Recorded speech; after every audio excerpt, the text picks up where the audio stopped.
So first of all, I literally have struggled with anxiety my entire life. And anxiety for this conversation, the way I define it is the habit of worrying spiraled out of control. You know, you may say that you are a worrier. That's not true. You have a habit of worrying. A habit is a pattern of behavior or thinking that you repeat without realizing it. So anxiety happens when that pattern of worrying about things spirals out of control, and now it starts to marry and manifest itself with physical sensations too. That's all that it is. I know that I say that's all that it is. Me personally, I struggled with anxiety, I think my entire life. It became quite acute when I was in my late teens and early 20s.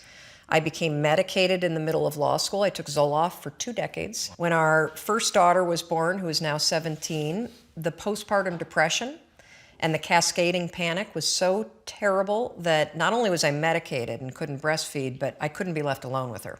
Wow. So when I say you can cure yourself of anxiety, I don't say that lightly. 4 years ago, after I had been using the 5-second rule to change my behavior, how I spoke to my husband, how I negotiate in business meetings, how I conduct sales, the kind of parent that I am, my health habits, my eating habits, curbing the drinking, I thought, I wonder if I can use this 5, 4, 3, 2, 1 thing to get control of my thought patterns. Not my behavior patterns, my thought patterns. Yes, you can. Wow. So we're gonna build this conversation because I want to start with something we can all relate to, and that is, how do you stop worrying and how do you stop listening to self-doubt? This is how you're going to do it. So all day long, you're going to have moments where your thoughts drift. And I use that word on purpose because for me, there is a physical sensation when you start to use the 5-second rule and you start to wake up, not only on time in the morning, but you wake up to your life and the opportunities in your life. Your thoughts drift. Like you'll just be hanging out with your friends and then suddenly you're like, I'm not sure that person likes me anymore. I haven't heard from my kids lately. I wonder if they're dead or, as a check, like you just start worrying about stuff. Why? Because it's a habit. Because when you're not paying attention, your brain shifts from you being a decision maker and paying attention to you just kind of spinning things on autopilot. And one of your habits is worrying. The second you wake up and you notice, holy cow, I'm talking some negative garbage to myself right now. 5, 4, 3, 2, 1. You've just shifted the part of the brain that you're using. You've shifted from the basal ganglia, which is where your habit loops are spinning, and you've awakened your prefrontal cortex. You've also interrupted that pattern. Now what you're going to do, because your mind is actually ready to receive a different thought because of the counting, now you can put in an anchor thought. Like if you have a mantra, if you've got a vision about the way that your business is going to turn out in 5 years, if you just have a thought that makes you really happy and proud, insert that. Now, why does this work? It works because of the counting. And I'm not kidding. We know, based on research, that positive thinking alone, not effective. In some instances, trying to force yourself to think positive can actually make the worries worse. Why? Well, the reason why is because it's really hard to just change the channel. What we have to do first is basically interrupt it and turn off the TV and then turn it back on with the prefrontal cortex awakened. So the counting is essential. And so you can start using this today.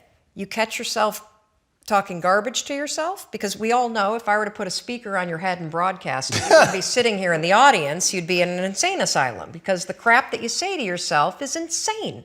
And the problem is we listen to it. You'll be in a sales meeting and you'll be undermining yourself. They're not going to buy. Oh my gosh, I'm in trouble. You're not even present.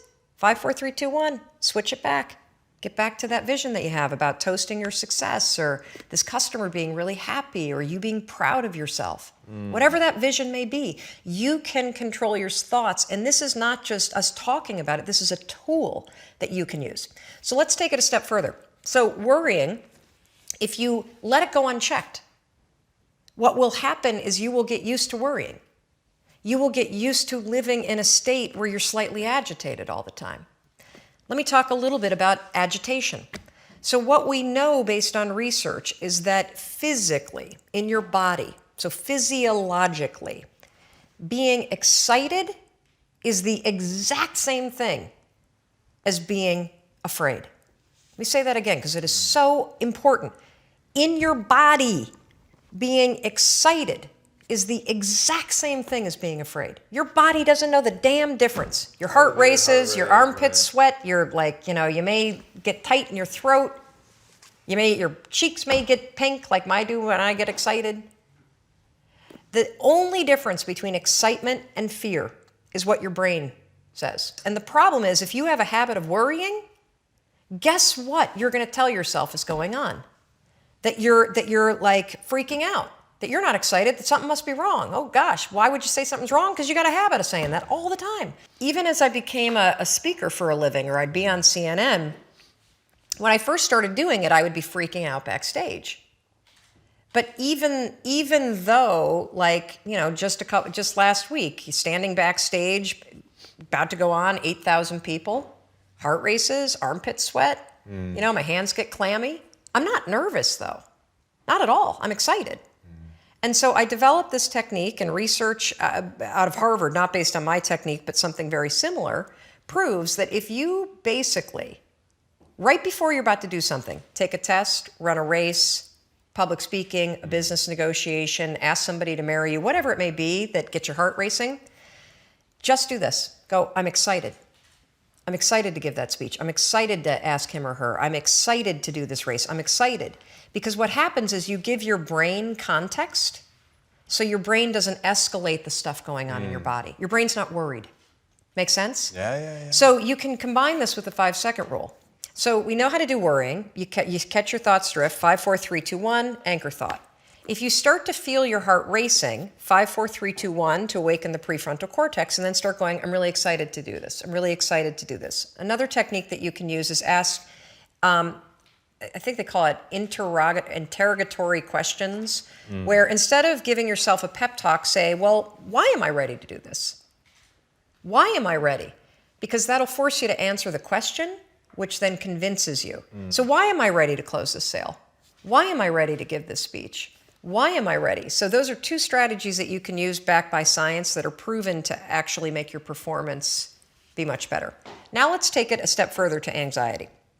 So anxiety is what happens when the habit of worrying spins out of control, your body gets really agitated, and then you allow your mind to escalate it into a full-blown panic attack.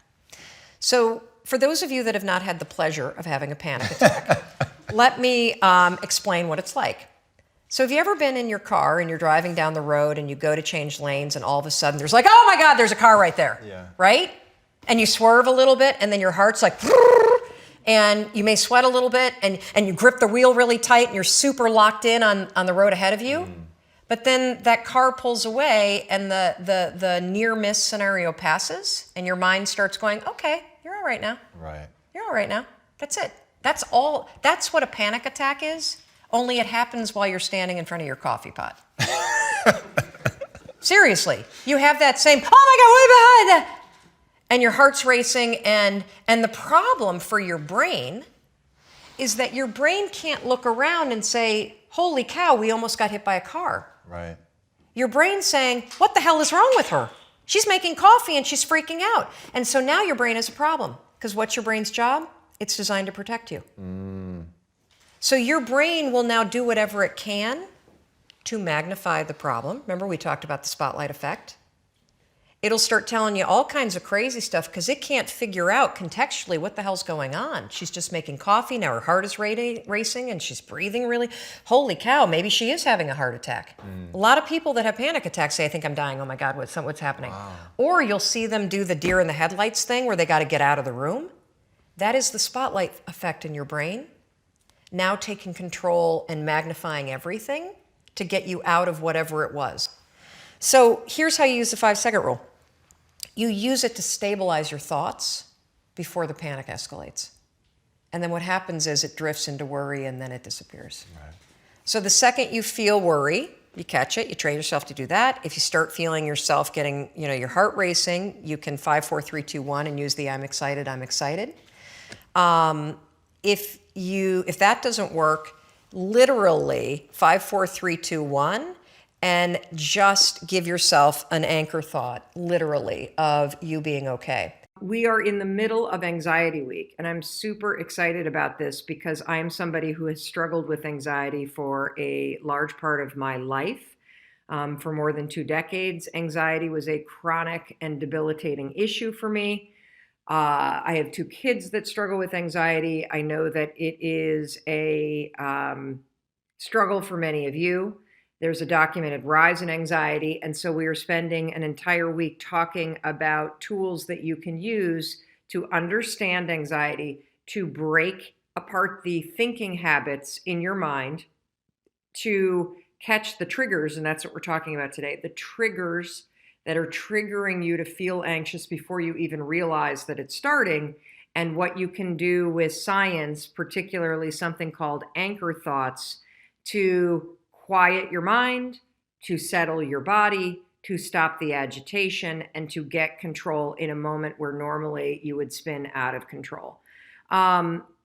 So today we're going to talk about triggers. If you missed yesterday's training, it's very important that you watch it. So on day 13, we talked about the connection between worrying and anxiety, and how the habit of worrying about things in the future, things that make you feel uncertain, things that are out of your control, things that you shouldn't worry about at all. Oh, here comes our son. It's 7 o'clock in the morning. Sweetheart, I will be done with this training in about 15 minutes, okay? He doesn't look worried at all today. So interesting, that's a trigger for me. So we're talking about triggers today, and triggers are, do I know where your phone is? It's in the pocket of my coat that I wore when I tucked you in last night. I'm single parenting it today, so thank you for your patience with the the fact that I needed to help Oakley along. I got to get him to school this morning before I catch a flight to San Francisco. That's a trigger for me, that when something unexpected happens when I'm on a live stream, my stomach immediately gets tight. My thoughts don't go, uh-oh, just yet. My body tenses up. And triggers are a very important thing for you to bring out of the woodwork. And the reason why is there are things that happen to you all day long that trigger tense feelings in your body, that trigger your body to remember situations from your childhood that made you feel out of control or anxious or unsafe. It's things that happen that trigger you to start bracing yourself. And so one of the things that we're going to do now that we've already talked about worrying, and we've talked about the connection between worrying and anxiety, and we've talked about the fact that worrying becomes a habit, and it's a habit that you need to break. And if you haven't watched that training, just go to YouTube. It's video number 13, and it's all about the connection between worrying and anxiety. Today, we're going to go a little deeper. So yesterday, I asked you to go through your day and start to notice the things that you worry about. And many of you wrote to us and said that the list was long, and even seeing the list was overwhelming. That's totally okay. We got to get this stuff out of the dark in order to help you fix it and solve the habit of worrying and teach yourself how to be a much more deliberate thinker. Today, let's go a little bit deeper because we did get a question. Danielle, could you put the questions in the text chain, because I could not pull up the email this morning that had the production sheet. We got an email, a comment that was all about worrying yesterday, and I'm not going to remember it directly, but I can paraphrase it. Oh, here it is. Mary Carmen Gamero. That's Mary Carmen Gamero. I'm sorry, I'm so all over the place this morning. Thank you for your patience. It's a crazy morning before I have to get on a plane to San Francisco, and I'm doing this alone, and I'm a little overwhelmed because the kids are starting to get up. But I'm not going to worry about that. I'm just going to keep on going. Yes, here it is. Thank you. Martha Lester Smith. This all makes so much sense to me, but I'm struggling with catching myself in the moment and redirecting. I can often look back and see where and when my mind went to the negative, to the worry, but I don't catch myself in the moment. Any suggestions? Martha, that's not uncommon because the thought pattern of drifting to the future and starting to ruminate and worry about something that's outside of your control or that doesn't matter right now, or an issue or worrying is not going to make an impact. It's such a habit that most of us aren't even aware when our minds are doing it. So this is going to be a new skill. Have patience with yourself. The reason why we're talking about triggers today is because if you have trouble catching yourself in the moment, one of the most effective things that you can do is you can do an audit of your day, and you can identify all of the situations, the people, and the time of days or experiences that you have that trigger you to feel uneasy, or that trigger you to start to worry, or that trigger you to brace yourself. And by going through your day and doing an audit and identifying those moments or times a day where you're tense or where you're on edge or where you anticipate that bad things are going to happen or it's something that you worry about, knowing the triggers in advance gives you a tremendous amount of power because it allows you to pre-plan what you're going to do in response to that trigger. So let me give you an example. I want you today, here's your homework, to go through your day, and I want you to go step by step by step from the moment you wake up. When are the moments that you worry? What are the situations that you're in throughout your day that trigger you to be tense? And after you go from the moment you wake up to the moment you get into your bed, the next thing you're going to do is you're going to go and identify, are there people in your life that trigger you to worry?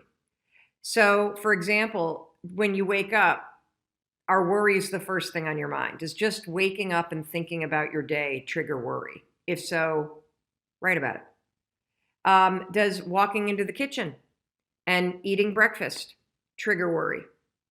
Are you starting a new eating plan and it's overwhelming and you're doubting yourself? Does the idea of getting out of the house, this was one that was surprising to me because I don't have this one right now, but in reading so many comments from you as you've been sharing your worries and sharing the things that you struggle with, just getting out of the house is a cause of major distress for many of you. And if that's you, give me a thumbs up or give us a heart so people know that they're not alone. And that was me when Chris and I were facing all of the major issues that we had 10 years ago, from bankruptcy to alcoholism to fighting nonstop and just starting the day, just getting out of the house. Boy, did that make me brace myself because it made me have to face the issues that I was dealing with in my life. Does walking into work cause it for you? Does figuring out what you're going to eat for lunch? Does having to make cold calls? Does the work itself that you have to do in your job, your side hustle, your passion project, the book you need to write, does that create worry and anxiety for you? Does heading home from work create? Does being in the school pickup line and being worried about what your kid, like there are so many moments in your day. A humongous trigger for people is 5 o'clock at night. 5 o'clock at night when the lights start to get dark, major trigger. And the reason why is many of you grew up in households where there was abuse, you witnessed abuse, you had a parent that was an alcoholic, you had all kinds of tension in your house. And at 5 o'clock, what happens is the light starts to change and people start to come home. People start to drink. And that can be a major, major trigger for people. Major, because your body remembers what it was like to be a kid in a household when an alcoholic parent came home.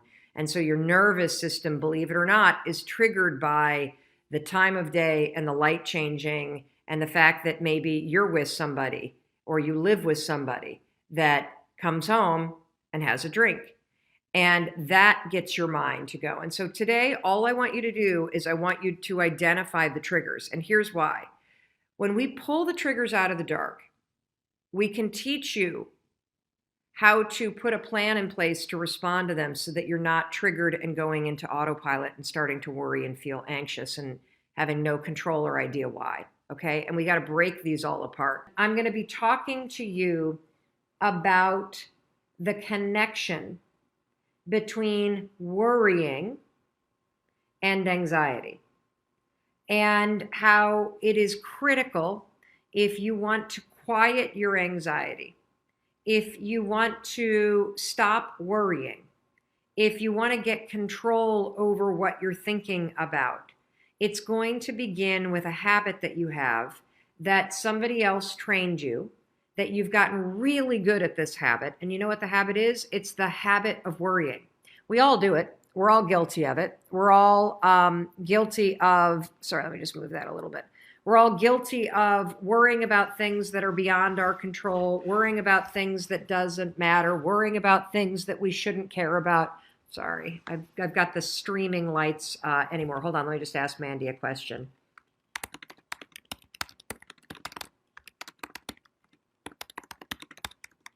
Worrying about all kinds of things that you shouldn't worry about.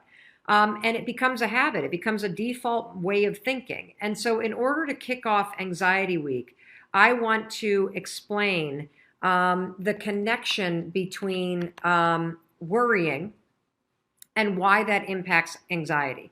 And now, since we're talking about anxiety, I have to be very clear about something, okay? I am not a therapist. I am an individual who struggled personally with anxiety for more than 2 decades. I took Zoloft, which was a lifesaver, and I strongly believe in trying medication when a professional believes that you are so in a hole mentally that medication will give you the ability to start to claw your way out of that hole.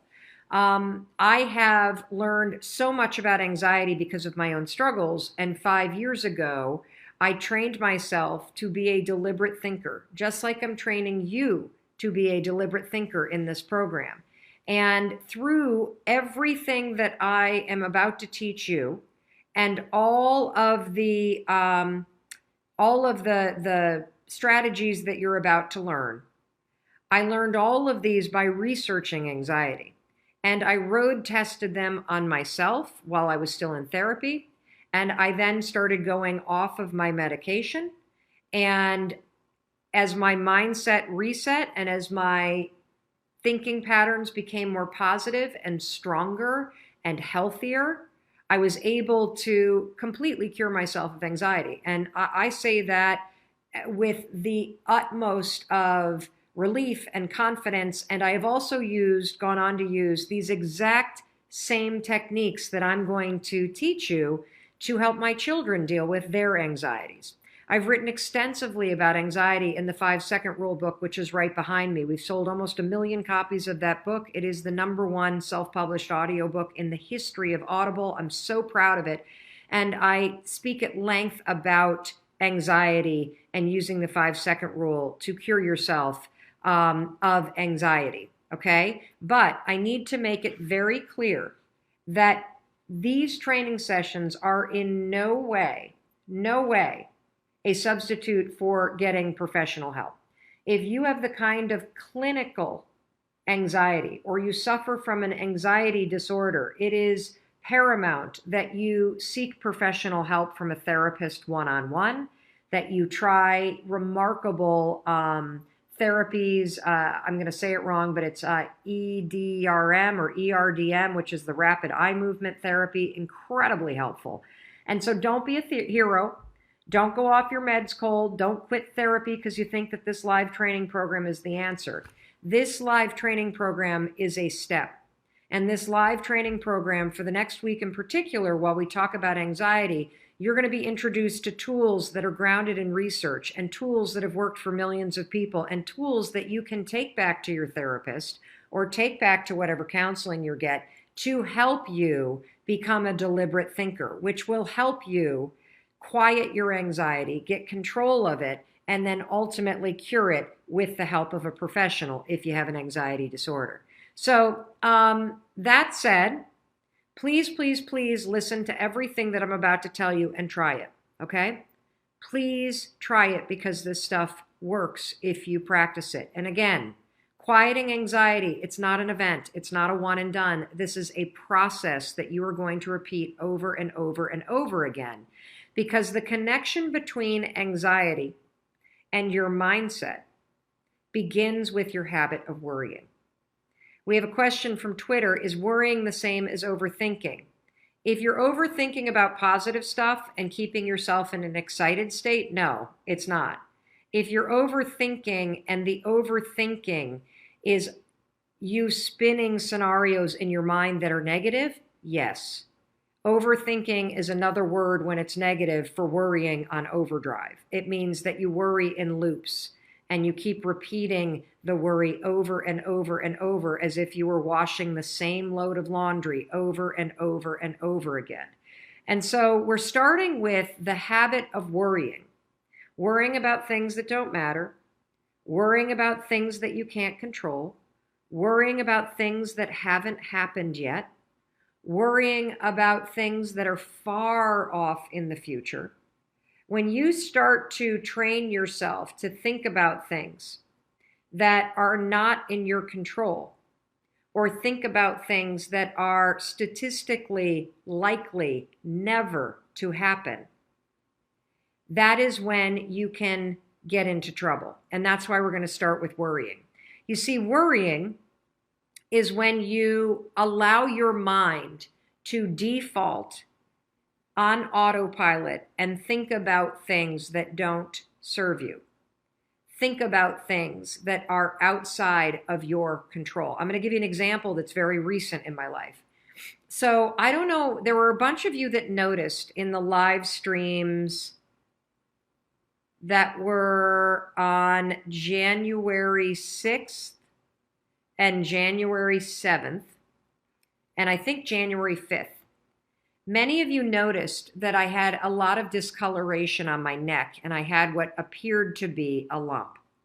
And my own dermatologist pointed it out to me, that I had a lump that was kind of like right here.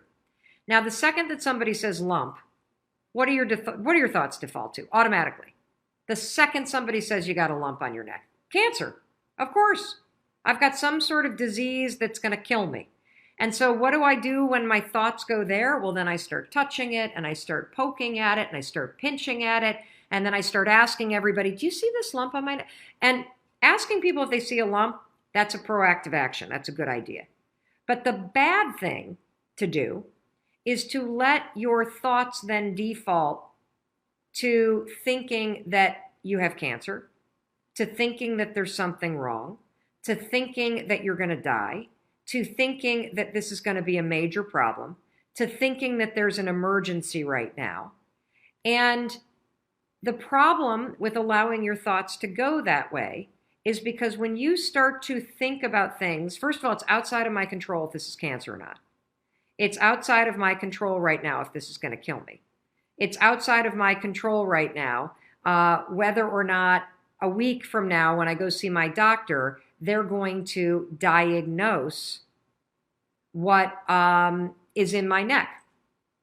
Full disclosure, I saw my doctor. There's nothing wrong with me, okay? So if you allow your thoughts to constantly drift to the worst case scenario, what's going to happen as your thoughts spiral is your body is going to pick up on the fact that your thoughts are negative. Your body's going to pick up on the fact that your brain is worried. And what's going to happen if you allow your thoughts to spiral the way that mine started to about this silly little lump on my neck is that you will start to trigger agitation in your body. So when you start thinking negative things up here, you're going to start feeling negative things in here. You might feel a pit in your stomach. You might actually start to sweat. Your heart might start to race. Your throat might get tight. Your hands might get clammy. These are all telltale signs that you have now crossed from simply worrying in your mind to feeling physical agitation, which is anxiety.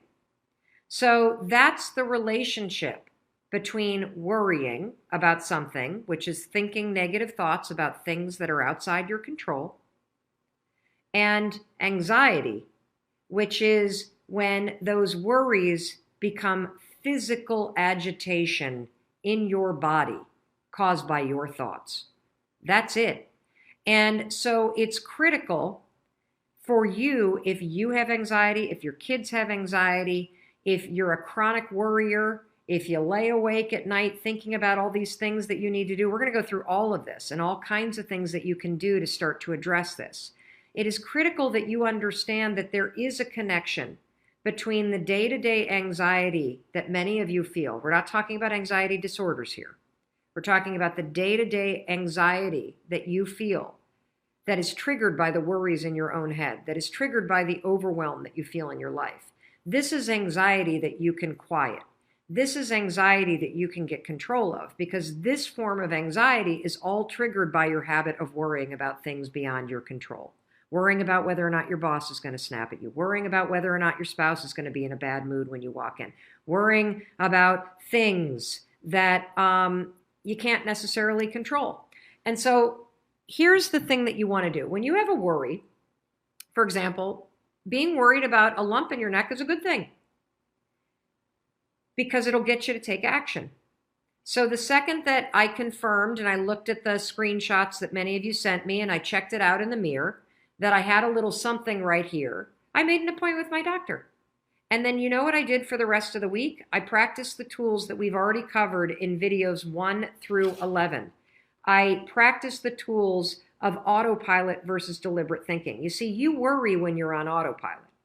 When you direct your thoughts and you're deliberate, you're now in control of what you're doing. And if you don't know what I'm talking about, go to Mindset Reset, the playlist on YouTube, on our YouTube channel. And on video number 2 is all about autopilot versus deliberate thinking. So I would catch myself when I'd start to think about the lump. And I would go, nope, I'm not going to worry about that because I can't control it. I'll find out on my doctor's appointment if there's anything that I need to be concerned about. Until then, I'm going to not think about that. I'm going to think about this. And so day 4, when we talked about thinking this and not that, so this is video number 4, I used those tools all this week, everybody, in order to make sure that I didn't allow my habit of worrying about some lump on my neck turn into anxiety that I started to feel in my body. Does this make sense? Give me a thumbs up if this is making sense. And by directing my thoughts, so whenever I'd start to think, oh, there's that lump, and I'd start to touch it again, which of course makes it bigger, I would go, wait a minute, hold on, nope, I'm not going to think about this. I'm not going to worry about this. I'm going to be deliberate, and I'm going to think that I'm okay. And I started to train myself to go, I'm not going to worry about it until I have something to worry about. I'm going to make a doctor's appointment, and I will worry about it when there's something to worry about it. But for now, I'm just going to assume that it's totally fine, that there's nothing there, that maybe it's an insect bite or something like that that's gotten inflamed, and that's that. And you know what? It works. It works. And let's say that when I went to my doctor's appointment on Thursday, I got a bad diagnosis. Well, guess what? Then there are decisions to make. Then there are things to be concerned about. I still am going to have to manage my worries, because if I start to allow myself to get anxious about a negative situation, I'm going to make it worse for myself, okay? Your anxiety and your worrying doesn't change the things you need to do to address any problem in your life or potential problem. But worrying and causing yourself anxiety will make the potential problem worse, because you are going to make yourself feel worse. So it all begins with you and being deliberate about what you will allow yourself to think about and what you will not allow yourself to think about. You know, I've heard a lot of experts say that fear isn't real. That is such a bunch of baloney. Fear is so real. In fact, there are probably things that you're afraid of doing right now in your life, in your relationships, at work. And the fact that you're afraid, that's robbing you of all of the experiences that you want to have in your life. I mean, if you're afraid to fly, that's going to limit your ability to travel and see the world or go visit friends. If you're afraid of public speaking, that's going to really limit your ability to express yourself and share your ideas. If you're afraid of talking to your boss or asking for a raise, that directly impacts how much money you make. Or what if you are dreaming of starting a business, or you've already started a new business, but you're afraid to talk to people and you're afraid to share your business with people? I mean, fear is something that stops us all. And that's why I'm here to talk to you, because it doesn't have to. Fear is real, but I am going to share a secret weapon that I have used for years to beat every single fear that used to stop me. Now, first, before we get into this secret weapon, I just want to cover a few facts about fear, what it is, what it isn't, and some things that you may not know about fear. So first thing, fear is a physical state in your body that is exactly the same as excitement. Let me say that again. Fear and excitement are the exact same physical state. Your heart races. You might sweat a little bit. You might feel tightening in your chest. You might feel a pit in your stomach. You have a surge of cortisol. It's basically the way that your body goes into a hyper-aware state because it's readying for action. Now, what's the difference between fear and excitement? Really simple. The only difference between fear and excitement is what your brain is doing as your body is all agitated. If you're excited, your brain's going, oh, wow, this is going to be so cool to ride this roller coaster. If you're afraid, your brain's going, no way, there's no way I'm doing that. This is dangerous. Get out of there. Don't do that. It's saying something different. So what's critical about understanding this is that we're going to use the fact that your mind is either working for you for excitement or against you with fear to your advantage. And I'll tell you about it in just a minute, how you're going to do that. Second thing I want you to understand is that you may have heard the advice, feel the fear and do it anyway. You may have heard the advice, oh, just try to calm down. Think positive thoughts. It doesn't work, does it? And there's a reason why it doesn't work. So let's go back to fact number one. When you're afraid, your body's in a state of arousal and agitation, and your heart is racing, and you're all like amped up, and you're hyper aware of what's going on, and you're freaking out a little bit. What is it like when you're calm? You just kind of chill, right? You got like this low arousal state. Very, very difficult to go from a state of agitation and being all jacked up and excited and weirded out to a kind of state. It doesn't work. It's like trying to stop a train by throwing a boulder on the tracks. It's going to make the train jump off the tracks. It's going to cause a disaster. In fact, they've proven in research that when you try to ignore your fears, it actually makes them worse. And they've also proven in research that positive thinking alone also can make your fears worse. So, what do you do? What do you do when you're about to go talk to your boss and you feel afraid? What do you do when you have to get on a plane and you're actually terrified of flying? What do you do if you got to give a presentation and you are afraid of public speaking? Here's what you're going to do. You're going to use a strategy, the same one that I use, that has helped me beat every single fear and turned me into somebody that is terrific when it comes to a high-stress situation. This is how you do it.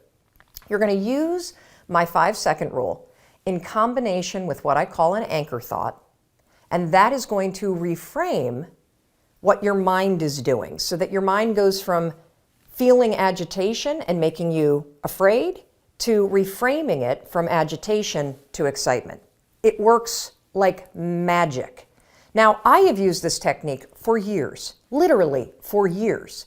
And one of the ways that I want to introduce you to it is I want to take you backstage. I want to take you backstage to a speech that I delivered this year. And what you're going to see is you're going to see me behind, the major set. I'm about to walk out. You can kind of hear the crowd roaring. My introductory video is playing. My body is in a state of arousal. I am literally, my heart is racing, my arms are sweating. Like you're going to see this. I'm going to tell you about it. And you're going to watch me use this same technique I'm going to teach you to reframe my nerves into excitement. Check this out. All right, I'm about to go on stage. There are 7,000 people out there, and it's so exciting because What they don't know is they're about to learn the 5-second rule, and their lives will never be the same again. Now, I gotta tell you, my heart is racing. My armpits are sweating. I have the exact same physiological feeling as when I'm afraid, but I'm not afraid. I'm excited. Excitement and fear is the exact same thing in your body. It's just what your brain calls it. Here's a trick that's proven by science that I use every time I speak. When I start to sweat, when I start to have butterflies, when I start to have my heart race, I say, I'm excited. I'm excited to get out there. I'm excited to talk to these people. I'm excited to share the 5-second rule. And what that does is it sends a message to my brain that tells my brain why my body's all agitated and excited. And that way, I don't feel afraid. Remember, excitement and fear, exact same thing in your body. The only difference is what your brain calls it. Go get them. Now, I want to give you one more example, just to make sure that you really get how you can use this. So a lot of you have written to me about your fear of flying, and I can really relate to that fear because I used to have the exact same fear. But I use this same strategy to conquer it. Here's how you're going to do it. So first things first, if you've got to do something that really makes you nervous or that you're afraid to do, before you're about to do it, come up with an anchor thought. What's an anchor thought? Well, an anchor thought is something that's going to anchor you so that you don't escalate any situation into a full-blown panic attack or into a situation where you screw things up. It's a way for you to anchor yourself so you maintain control over what you're thinking and how you behave. So here's an example with flying. It's important when you're creating an anchor thought to pick something that is in the proper context of what you're afraid to do. So for flying, pick an anchor thought that has to do with the trip that you're taking. So if I'm boarding a plane to fly back home to Michigan, an anchor thought might be a picture in my mind of my mom and I walking on the shores of Lake Michigan where I grew up.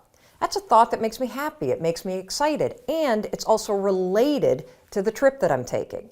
If you have a conversation that you need to have with your boss, pick an anchor thought about how you feel after having that conversation. Maybe it's you picking up the phone and calling somebody that you love and saying, oh my gosh, it went so well. Or, you walking out of the meeting and feeling like, yeah, I survived that conversation. I feel pretty good about myself. So now that you have your anchor thought, you're ready to beat the fear. So I'm very open about the fact that I struggled with anxiety for a long time. Yeah. And what's interesting about anxiety is that, I'm now talking to you from the perspective of being 53 years old. I was like really fucked up. And by fucked up, I mean, not that I was like stealing cars or breaking laws or doing anything like that, but I was not comfortable in my own body. And the way that I would describe it is, I think from that moment, literally, that moment in 4th grade that I just shared with you, it makes me really sad to think about the fact that I was just a 4th grader that had had a traumatic experience.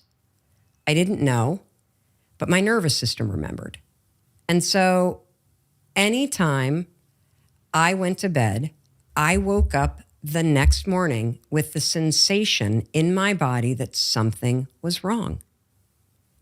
And any pattern of behavior or thinking that you start to repeat becomes a habit. Habits are just patterns. That's all that they are. And so I had a life experience because of one incident where I would wake up every single morning and feel like something was wrong and I couldn't put my finger on it. And the more that you wake up and think something's wrong, the more your brain is going to find reasons why something might be wrong.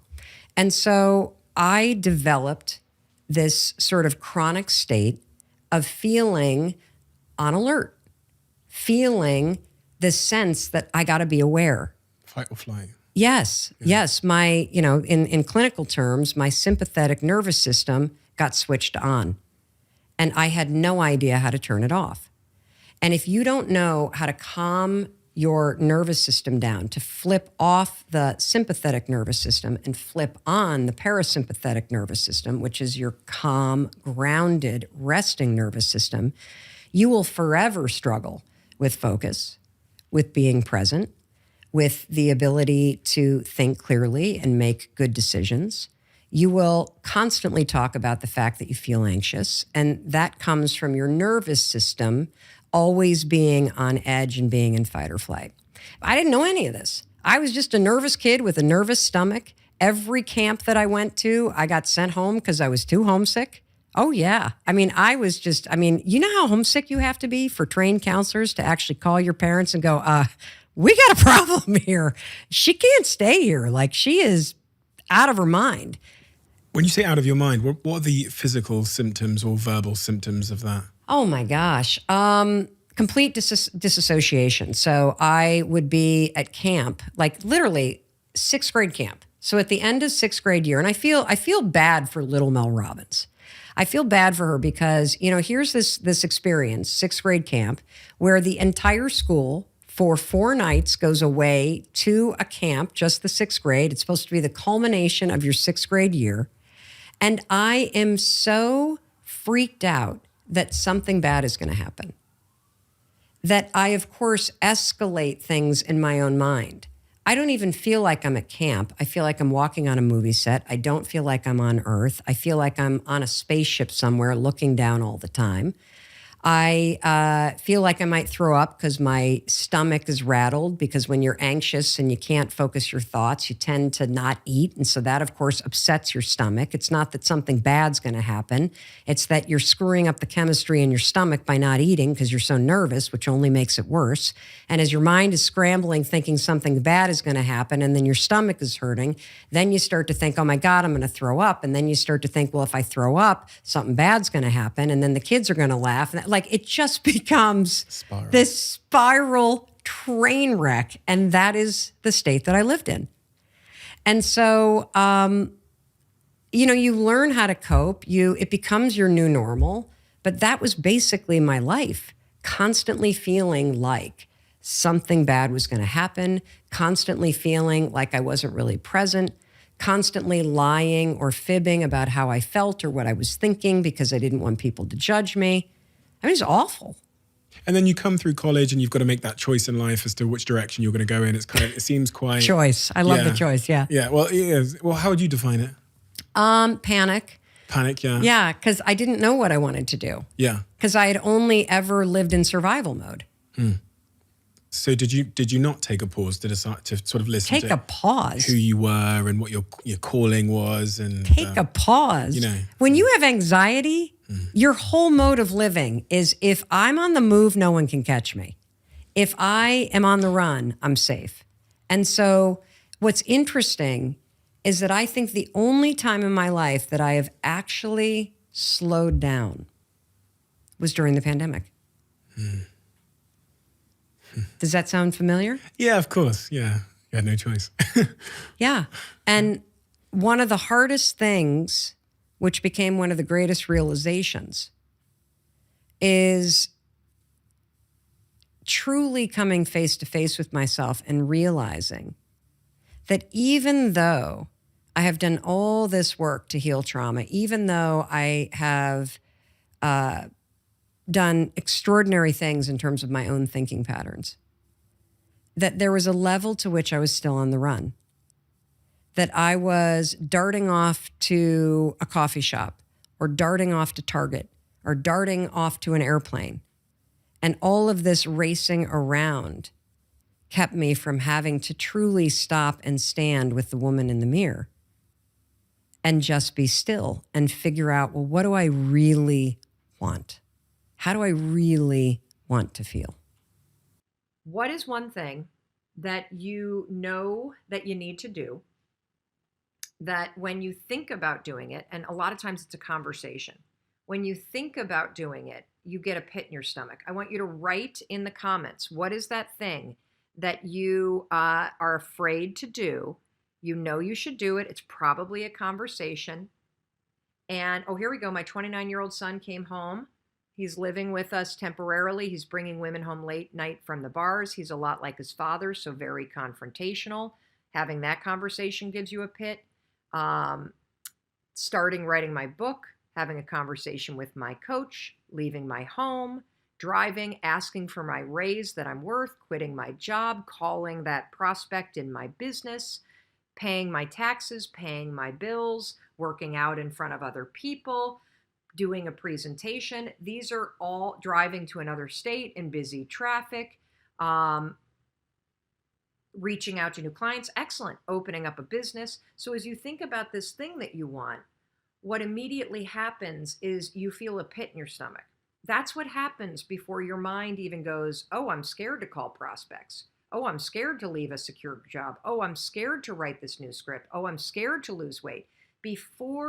I'm scared to address the issues in my marriage. I'm scared to talk to my husband about money. I'm scared to stand up for myself. I'm scared to act as I feel I should because I'm scared about the negative consequences. Your brain doesn't even process it yet.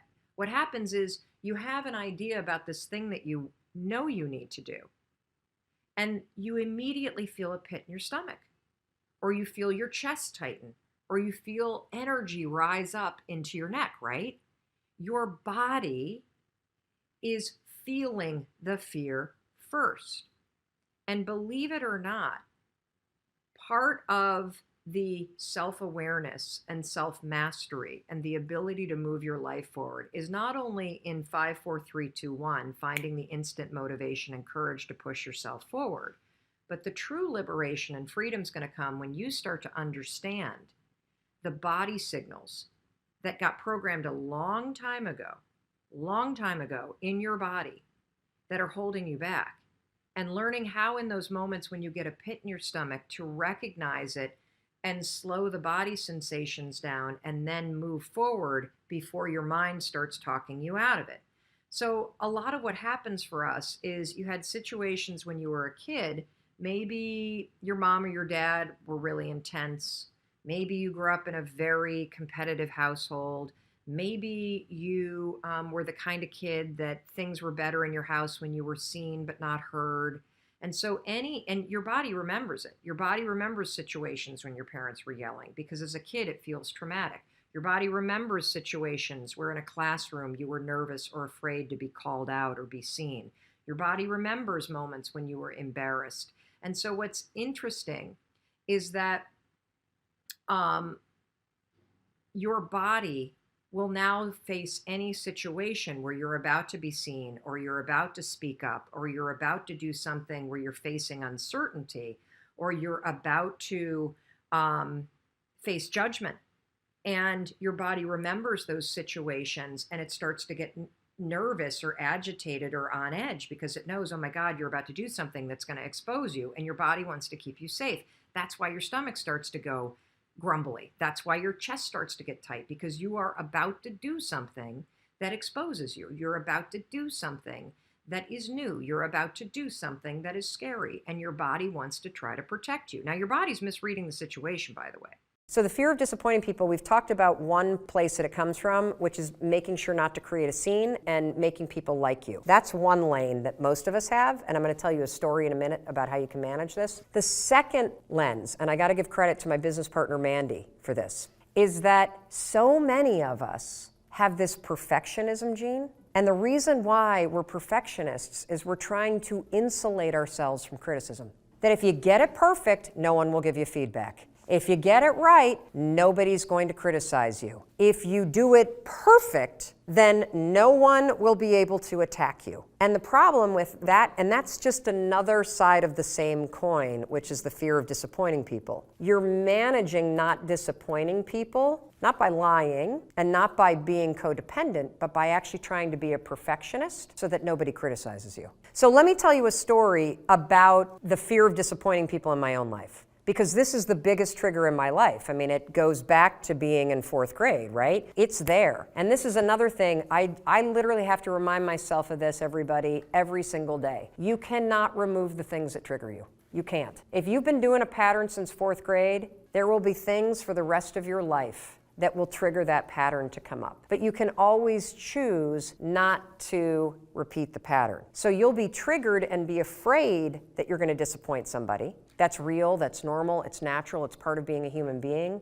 I think it's interwoven into every relationship where you love somebody. But you don't have to behave the way that you always behaved when you're nervous about disappointing somebody. So let me give you a dumb story. You ready? When my husband and I got married, my father gave us this really incredible gift. He gave us an antique pool table. I grew up in Muskegon, Michigan, where Brunswick was founded. And my dad has a hobby of going to garage sales and estate sales and buying old, dilapidated pool tables, and then he restores them. So when Chris and I got married, he bought us an old, dilapidated pool table from the same era as our house, which is the 1870s. He restored the whole thing, and then recently he and I rented a U-Haul, and we drove this sucker from Muskegon, Michigan to Boston, Massachusetts. My dad and I took a road trip. We get there, and we assemble the pool table in what used to be our playroom. Fast forward 3 or 4 years, the speaking business takes off, my business starts to grow, we have people that work for us, and my kids are older. We don't need a playroom,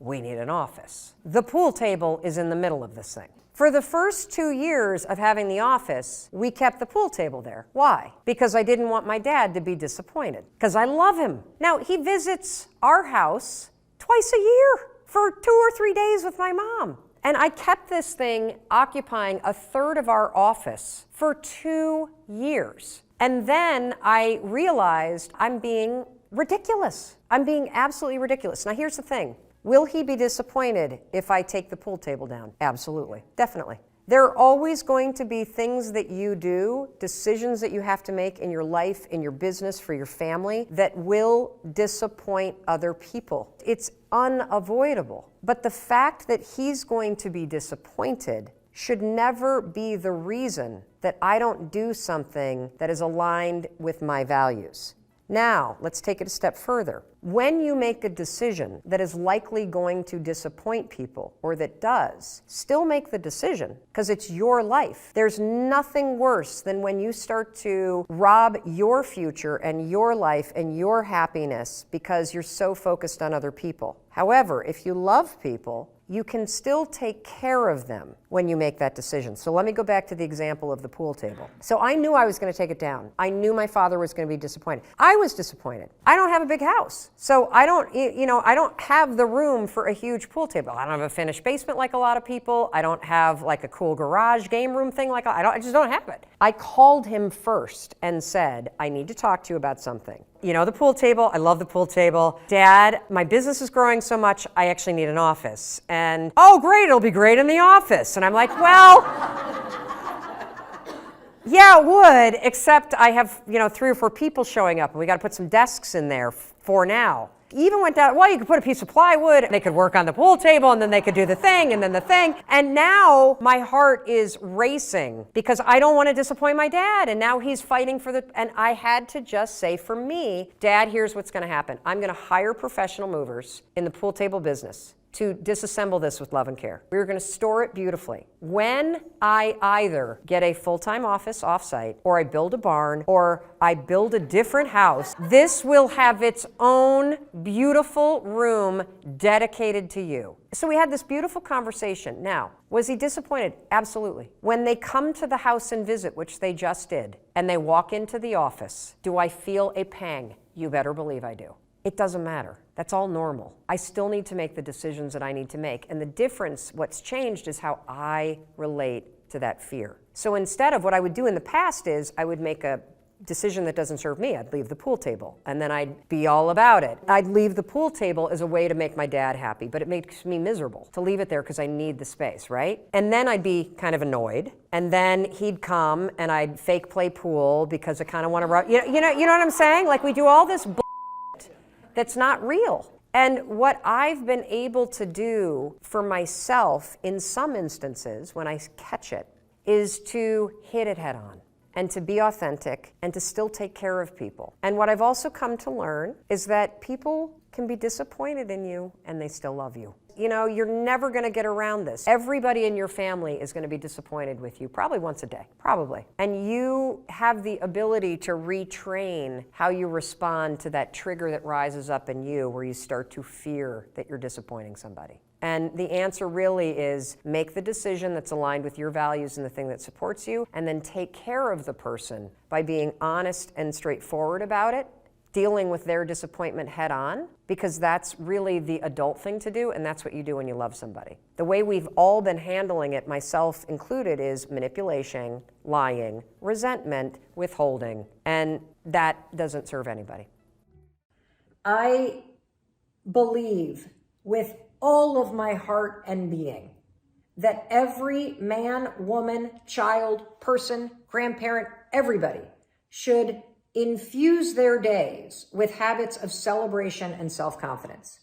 And the fastest and easiest and most science-backed way to quickly start to change how you see yourself is by adopting a simple habit of high-fiving your reflection in the mirror every single morning. Now, I know exactly what you're thinking. Are you serious, Mel Robbins? That is the stupidest thing I've ever heard in my entire life. I know it sounds dumb. But the reason why your first instinct when you think about waking up, whether you're in your robe or your underwear, or your PJs or your birthday suit, and walking into that bathroom and having a moment with yourself and raising your hand and high-fiving yourself, is because your self-confidence is in the gutter. You believe some garbage about yourself. You think you're a bad person, or you're unworthy, or you're ugly, or nobody likes you. Or how about this one? This was the story of my life. I have f***ed up my life so badly, I might as well just flush it down the toilet. You have some narrative in your mind that is so negative that when you look in the mirror, you see somebody worth trashing. You see what's wrong. You pick apart your appearance. And I want to reverse that, because here's the deal about self-confidence. Self-confidence begins with you. You realize the word self is in there, right? I can't give you confidence. I can give you a little boost. I can give you tools. I can encourage you. But confidence is forged in fire. It's something that's within you. And here's the thing I want you to realize about confidence. You are a confident person. That's why you miss feeling that way. You can only miss what you know. You've just been blocked from the feeling of it. And wherever you are right now in your life, I'm telling you, confidence is in there. You just got to figure out how to tap into it. And you've been building confidence all along, by the way. Every time that you have fallen on your face, or you've tried something and failed, or you've gone out and thought you found the love of your life, and then your heart's broken, and then you pick yourself up again, and then you dust yourself. You're building confidence the entire time, because confidence is not built on the high days. Confidence is built on the low ones. Confidence is built when you are struggling. Because when you see yourself go for something and fall, when you see yourself try and get knocked down, when you see yourself stand back up after getting abused or traumatized or discriminated against and moving ahead, you are building this reserve within yourself where you know you can rely on yourself. You know you can face hard things and you can keep moving forward. You know you have your own back. So it's in there. Your life has been helping you build it. Now you got to just dig in and tap into it and use it to shut that critic up in your head. So the way you're going to do that is every morning, I'm not kidding, you're going to raise your hand in the mirror and high five yourself. Look at how many people are doing this. You're not the only one. For 5 mornings in a row, I want you to high five yourself. And when you do this, I want you to use the hashtag high five challenge. You know what's happening when you raise your hand up in the mirror? You are taking the lifetime positive association that you have with cheering for other people, believing in other people, celebrating other people, saying, let's go to other people. And you are marrying that positive association with your reflection. It is impossible to raise your hand in the mirror and go, I suck. You can't do it. Because your brain and the subconscious sees this and thinks, let's go, I love you, I believe in you. And when you do this every single morning, something incredible happens. First of all, you're not going to leave your bathroom feeling like you're dragging a boulder. You're going to leave there feeling like the wind's at your back. Secondly, you're going to have spent the morning, the first thing in the morning, by taking a moment and being with yourself. And not seeing your face and picking yourself apart, but actually seeing the person that's underneath the skin, the soul that's behind the face. You are going to shut the critic up. You're going to silence your to-do list. And when you raise your hand like this, it also prompts you to think about the game you're playing. So now you got a moment to be like, oh yeah, yay me. I'm still here. I can make today a good day. In fact, what game do I want to play today? Just for me. So that's the first thing that you're going to do. You're going to high five yourself, take the high five challenge, which is high five yourself 5 days in a row in the mirror, take a photo of it, post it on your story, tag me so I can cheer for you, and start to notice what happens. Something weird happens by day 4 when you get out of bed. You're going to have this weird feeling that you've never had. You're going to feel like you're looking forward to seeing yourself in the mirror because something weird happens when you start to really be present with yourself. When you normally walk in the bathroom and you ignore yourself, you're alone. I think a lot of us feel like we're alone in our lives. When you start to see yourself, you literally, oh, hey, hi there, Mel Robbins. How you doing? You now, as you look forward, oh, hey, girl, how you doing? Hi, Mel Robbins. Oh, hey, let's go. I believe in you. Gonna have a great day. It's almost like when your neighbor waves to you. You're seeing yourself. You know, now that I've been doing this for a year, I don't feel like I'm alone. I feel like I've got myself and I've got my own back. I feel like this person that I see in the mirror is the one person that's going to be with me for my entire life. So I better cheer for her. I better celebrate her. I better encourage her and love her. And that's what you're doing when you do this every morning to yourself. And there are mornings where I stand in my underwear at my bathroom sink and even I don't have a word to say to myself. But I can always do this. And it always lifts my mood. And it is creating that deep connection within me to myself. And that's what builds your confidence. Confidence is being comfortable in your own skin. Confidence is knowing that you have your own back. Confidence is knowing that you can face something. Confidence is believing in your ability to face or survive or try something and be better. And confidence is being willing to try. And all of those things happen when you raise your hand every single morning. The second thing that you should do is you got to be honest with yourself. If there are things about your appearance that are within your control, whether it is the shape that you're in, whether it's the health choices that you're making, whether it's how you take care of yourself in terms of self-love, and you're not taking action in those areas, the lack of action says to your brain, you don't care about yourself. And so what I want you to do is pick one thing, one behavior that you could do every day. The high five's one of them. Pick another one. And I want you to practice doing it. And it's a behavior. If you think about the person that you want to become, what's that person do every day that you don't do right now? And when you start to do the thing that the person you want to become is doing, you leverage something called behavioral activation therapy. And that is a whole body of research that says when you act like the person you want to become, it's the most powerful way to change a habit. It's even better therapy than talk therapy because the action proves to your brain that you're becoming that person. You're seeing the change through the action. And so then the brain catches up and starts to relate to you like a person that's confident or a person who adores their appearance or a person that celebrates themselves exactly as they are.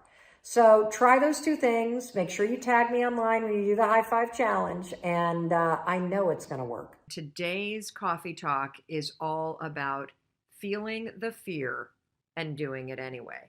And I'm sure you've heard that statement, right? Feel the fear. And the thing that I want to talk to you about today is that there is not only a lot of inspiration behind that statement, feel the fear, but there's also a lot of science behind it. And that's what we're going to talk about today. That if you want to get through and break through your fears that are holding you back, you're going to need to learn to feel the fear and do it anyway. Yesterday, I also want to just say that we talked about, oh no, it wasn't yesterday. Was it yesterday? Did we go live yesterday? I'm having a hard time remembering what's going on in my life because I've been on the road since Sunday. I'm now in Miami. Yesterday, we talked about living your passion, and a lot of you were confused about where to turn in your life if you don't know how to live with more passion. A lot of you keep saying you want to find your passion. And so I want to remind you about the fact that if you missed yesterday's training, it's a really important one about the definition of passion, because passion is something that's in you. It's something that you unlock. It's something that you release. It is not something that you go and find outside of you. It's something you tap into inside of you. If you missed that training, make sure you go to Facebook or go to YouTube, and you can watch that training in full. It's a super, super, super important one. But today we're going to be talking about feel the fear, because what you're going to learn today is that we tend to think about fear as something that's up here, that the fears are all in our heads. Well, the truth is your body feels fear and remembers fear and senses fear way before your mind does. And the reason why I want to talk to you about this is because, as many of you know, we have a brand new audiobook that just launched with Audible Originals. So Audible Originals is an imprint inside of Audible. We are a major partner of Audible's, and we just released a brand new audiobook. It's their #1 new release on Audible, called Take Control of Your Life: How to Silence Fear and Win the Mental Game. And there were some unbelievable things that I learned and that my team learned and that we're now sharing with you in doing that project. So Take Control of Your Life isn't your typical audiobook. It's not me just reading a book that I wrote. What Take Control of Your Life is Take Control of Your Life is a live coaching and takeaway program that's 10 hours long. And so there are 6 people that you meet when you listen to Take Control of Your Life. And they have fears, just like you have fears that are holding them back, just like you have fears that hold you back, fears that impact your life in a negative way. And we go session by session for 6 sessions. You listen to the coaching session, you hear about somebody else's fear, you hear me coaching this person live, and then I spend like 45 minutes unpacking the entire coaching session for you. And on top of it, you guys, there's a 55-page workbook that our team designed that goes along as a companion to this audiobook. And you don't even need to buy the audiobook to get the workbook or to get the takeaways, because I'm giving you the takeaways for free here on our live stream. So if you want the audiobook, just go to melrobbins.com/take control and you can download the audiobook. And what I'm going to talk to you about today is I'm going to talk to you about the session that we did with Heather in Take Control of Your Life. And it's a really incredible session, because Heather is held back at work, because what happens is when she has to have a really difficult conversation, when there's something that she wants to talk to her boss about, when there's a conflict with one of her colleagues. You ever have a conflict with your colleagues at work? Ever feel like you work in a toxic work environment? Well, this is something that you need to understand. Sometimes the toxicity in your work environment is about the other people. And sometimes the toxicity in your work environment or in your life environment or your friend environment is about stored memories in your body from your childhood. I know it's crazy stuff, because the saying, feel the fear and do it anyway, it's true, because your body feels situations that set you, that put you in a state of being afraid before your mind catches up and starts thinking about what you're afraid of.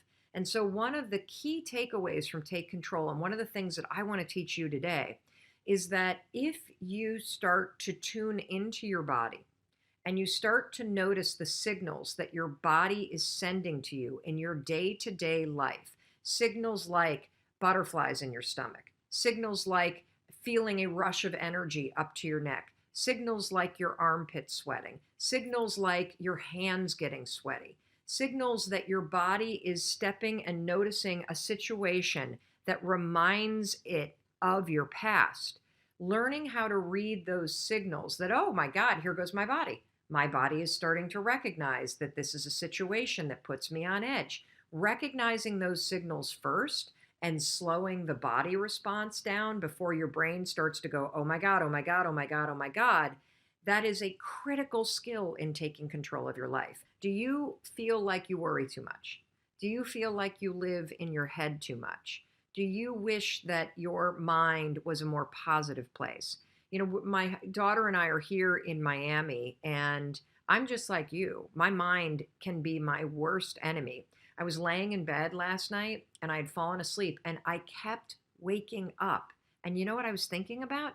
I was waking up because I could hear people in the hallway kind of coming in from a late night of partying. And you know what the first thing that my mind defaulted to? There being a fire in the hotel. And I started having these visions of my daughter and I going down the stairwell and getting trapped. And then I had visions of us being on the balcony on this room and fire kind of engulfing. And what are we doing? Are we tying a rope? I mean, it's just insanity, absolute insanity. And I used the techniques that I teach you. I went 5, 4, 3, 2, 1. I am not thinking about this. And the thought disappeared because I constantly reset my mindset. And, you know, one of the reasons why I'm telling you this is if you are tired of feeling negative, if you feel often that your own thoughts are the things that trip you up in life, that you wish that your mind were more positive, I'm telling you that I'm the same way. Just because I teach this stuff, just because I study this, just because I do what I do for a living, doesn't make me immune to what it means to be human. And what it means to be human is that your brain and your body want you to survive. Your brain and your body remember situations that scare the daylights out of you. Your brain and your body try to talk you out of anything that makes you feel risky. And your brain, given that it has been trained by situations in the past, and given that you allow it to worry all the time, you have a habit of doing it. If you're not careful and you're not deliberate, your brain will default to scary crap like mine was last night. That doesn't mean you're broken. It means that your brain is thinking something that's broken, and it's time for you to reset your mindset and pull it back. So let's talk a little bit about confidence, okay? First of all, I've already said it's a skill. It doesn't matter if you were born the most insecure, thumb-sucking, abused, pathetic soul of a human being. You can build the skill of confidence. It doesn't matter if you came out of the womb super ego driven and larger than life and confident and all that stuff. You still have a lot of work to do when it comes to confidence, authentic confidence. So let me talk to you about what is the skill of confidence. Okay, you ready? My definition of confidence is not belief in self. What you're going to learn about Mel Robbins is that I love evidence-based advice because I'm kind of skeptical. You know, I was trained as a lawyer. Life has kicked me around a little bit. I kind of cross my eyes at people that are very kind of motivational. And, you know, I'm like, well, it's easy to do the inspirational stuff, but what's the depth, right? What's the depth? And so when I think about confidence and my definition of confidence, I looked at the research on confidence. Okay. And there's really good news here. The first thing you've already learned, it's a skill. The second thing that you are going to learn that's really good is it's very simple to build the skill of confidence. And you can do it through repetitive actions every day, very simple little things that will slowly build up the reservoir of confidence. And here's the definition I want to give you of confidence. Confidence is the willingness to try. That's it. I'm going to say it again. Confidence is the willingness to try. That's it. That's all that it is. And the reason why I like this definition is because this definition that I have created for confidence, which is the willingness to try, is based in the research around confidence. So if you want to learn more about this, Google confidence competency loop. Okay, I'm going to show it to you. I'm hoping that this is not broadcasting backwards. Okay, this is my fancy little graphic. Okay, this is what we call a confidence competency loop. I did not invent this. This is something that people who research confidence for a living have created. And I've highlighted this because this is where confidence begins. It begins with the willingness to try, because I'm going to show you what ends up happening if you're the kind of person who trains yourself. Notice the words I'm using, trains. We're not going to sit around and wait for motivation. We're not going to wait for courage. We're going to manufacture those things. And this is where the 5-second rule is so transformative. Now, for those of you that don't know it, I'm not going to spend a lot of time explaining it. I'm going to give you the shortcut. It's just a simple brain hack backed by tremendous evidence that I created at the worst moment of my life that turns out to have extraordinary science behind it. All you do is in a moment where you feel doubt, insecurity, fear, anxiety, procrastination, perfectionism, PTSD, OCD, anything that you might possibly have that would rise up to block you, you simply count backwards, 5, 4, 3, 2, 1. Okay. And you got to count backwards, 5, 4, 3, 2, 1. And what that will do is it will shift gears in your mind. Instead of being stuck here in the part of the brain that keeps you stuck worrying and thinking and having a bias towards overthinking and being a perfectionist, you're going to go 1, 4, or 5, 4, 3, 2, 1, and you're going to try. Now, this is what's going to happen. The first time you try, you will fail. That's really good news. You want to know why? You learn by failing. You learn by failing. Do you realize that's how you've always learned? That when you were a kid, you don't remember this, but when you were learning to walk, you fell an average of 17 times an hour. You actually learned to walk by falling. And so you learn everything when you fail. Because when you fail, as much as you may think you're going to die, if you stand on a stage, I see a lot of you who want to be coaches or speakers or whatever, you're going to have to learn how to give a speech where you stutter and where your mouth gets really dry and pasty and where you get a neck rash and where you forget what you're supposed to say. You got to do all that stuff. Why? Because when you fail, you don't die. You actually gain knowledge and experience. And that's the gift of failure, because you then take that knowledge and that experience and you go right back to the next time. And then you try again. But this time when you 5, 4, 3, 2, 1, try, you're going to take your knowledge and experience with you and you're going to fail a little bit less. And what you're going to learn there, you're going to take right back to the next time that you try. And every time that you fail, you're gaining knowledge and experience. And you take that to the next time that you try. And you're going to go like this, and you're going to go like this, and you're going to keep going and going and going and going and going. And every time you 5, 4, 3, 2, 1, you push yourself to try, you gain a little bit of competency for the next time you're going to do it. And every time you gain a little bit of competency, your mastery goes up. And that's when you start to feel more self-assured. And that muscle, everybody, of trying, that is where you build the skill of confidence, which is the willingness to not be so damn serious and hung up on being perfect and being worried about looking stupid. And instead, you're willing to lean in and try something. And what ends up happening, because so many people have a definition around confidence, it's about belief in self or self-awareness and all this kind of stuff. And that's great, but I don't prefer those definitions, because then you're sitting around waiting to feel ready. You're sitting around, and in those moments where you don't believe in yourself, you feel like you don't have a reservoir of confidence to draw on. And it couldn't be further from the truth. You were born with natural intelligence and confidence. How do I know that? I know it because it's part of the design of a human being. Think about what you were like as a child before the world got their hands on you. You just let whatever you were interested in pull you forward. You would crawl towards or tumble toward anything that you were interested in. You'd try anything. You'd crawl up to a mirror and stick your hands on it and lick the thing you loved yourself so much.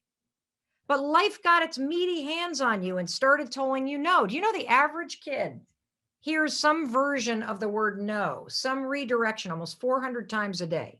So you became cautious. You started holding yourself back. You started thinking before you tried things. You started worrying about feelings. This is where it all begins. But you were born knowing how to do this. And the other reason why I know this is true is because you wouldn't know what it felt like. You wouldn't miss it if you hadn't once felt it. You wouldn't know any different. So I want you to know it's in you. And we got to just remove the block that life put in place and teach you that even in those moments where you doubt yourself, even in those moments where you're afraid, even in those moments where you're insecure, you can try.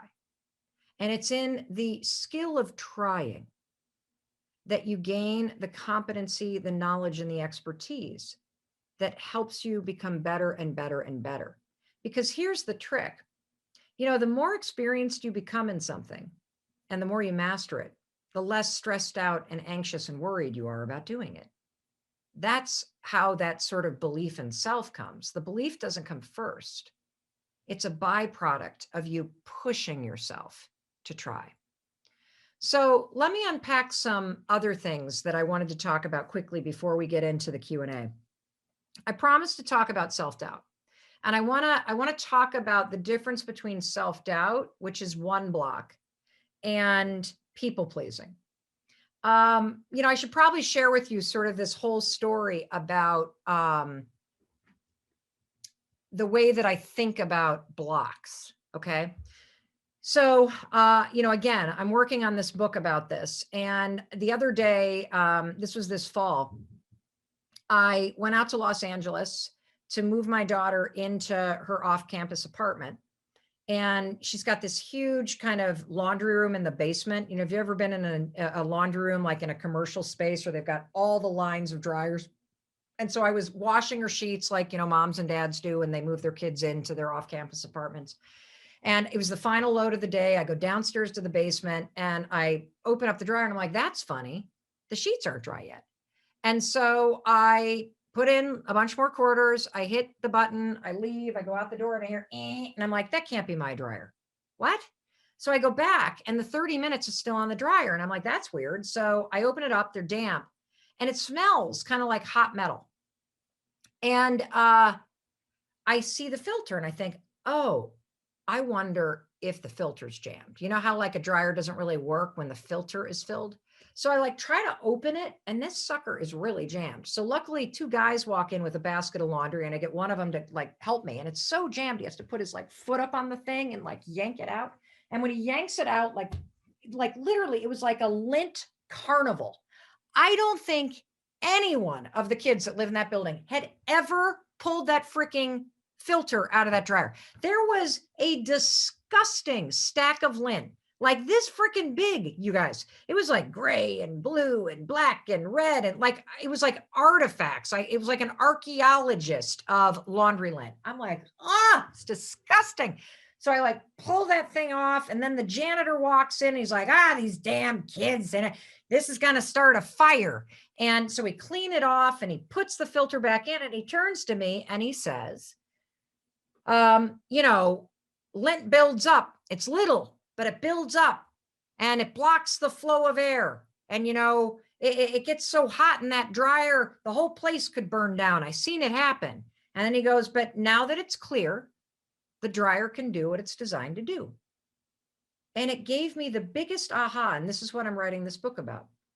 There is a filter in your mind called the RAS. It's called the Reticular Activity System. I like to call it the red Acura spotter because the way that this filter works, think about it, it's like a giant hairnet on your head, okay?